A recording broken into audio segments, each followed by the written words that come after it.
ஒருபோது நம்ம சிந்தை சாத்தானுடைய ஆயுதமாய் மாறிவிடவே கூடாது. நம்முடைய சிந்தையில இயேசுடைய ரத்தம் தெளிக்கப்பட்டால் சத்துருவால செயல்படவே முடியாது.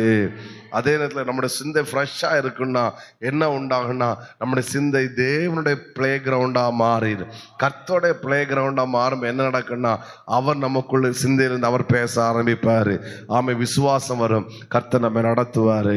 நமக்கு இந்த பிரச்சனை கர்த்தர் நம்மளை வெளியே கொண்டு வருவார். வேத வசன சிந்தைக்குள்ள வரும்.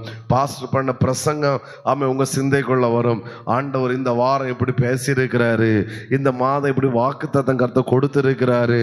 எனவே நிச்சயமாக நம்மளை நடத்துவாரு. நம்ம குடும்பத்தை கர்த்தர் தழைக்க பண்ணுவாரு. இந்த பிரச்சனை கர்த்தர் வெளியே கொண்டு வருவாரு.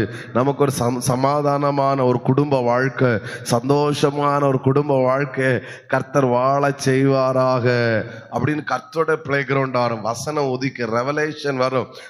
சோதர ஆண்டவரோடு அந்நிய பாஷையில பேசுவோம். பாத்திரம் தான் கழுவிட்டு இருந்தாலும் அந்நிய பாஷை பேசிட்டே இருப்போம். தேவ பிரசன்னத்தை அனுபவிப்போம். நம்முடைய வீடு ஒரு குட்டி பரலோகமாய் மாறிவிடும்.